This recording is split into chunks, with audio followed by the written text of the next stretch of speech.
update ng bayan, maasahan anumang panahon.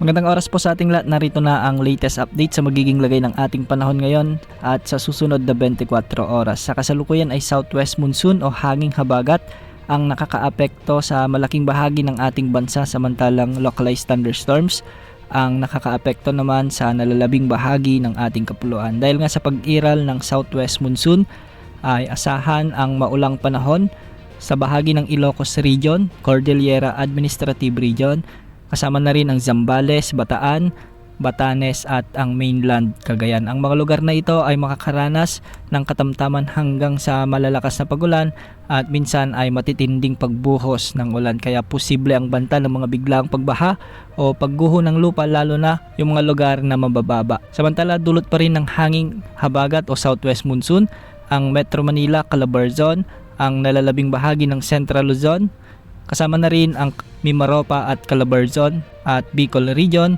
ay magiging maulap rin ang mga kalangitan na may mga kalat-kalat na pagulan at thunderstorms. Sa ngayon nakikita rin natin sa ating satellite animations na may malalakas na pag-ulan dulot ng habagat sa may Mindoro provinces at sa Metro Manila. Posible ang banta ng mga biglaang pagbaha o pagguho ng lupa, lalo na kung may mga katamtaman at minsan ay malalakas na pag-ulan. Samantala sa Visayas at Mindanao ay magiging bahagyang maulap hanggang sa maulap naman ang mga papawirin na may mga isolated rain showers and thunderstorms. Dulot naman ito ng mga umiiral na localized thunderstorms. Hindi rin inaalis ang banta ng mga flash floods o landslides, lalo na kung may mga umiiral na severe thunderstorms. Ilan sa mga lugar na nakakaranas ngayon ng mga localized thunderstorms, ang ilang bahagi ng Panay Island, lalo na sa may Antique. May mga pag-ulan rin sa Cebu Province, sa may Northern Samar at Samar Province at ang Leyte. Sa Mindanao may mga pag-ulan din sa Northern Mindanao, Davao Region, sa may Bukidnon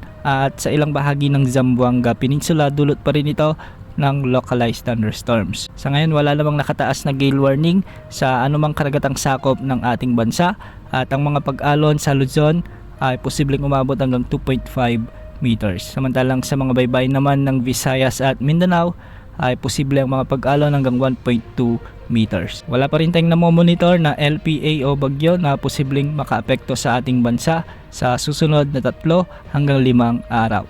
Bukas asahan pa rin ang mas pinalakas na habagat na magpapaulan sa kanlurang bahagi ng Luzon, kaya pinag-iingat pa rin natin ang ating mga kababayan sa banta ng pagbaha at pagguho ng lupa. Yan ang update sa lagay ng panahon. Ito po ang weather update ng bayan, maasahan anumang panahon.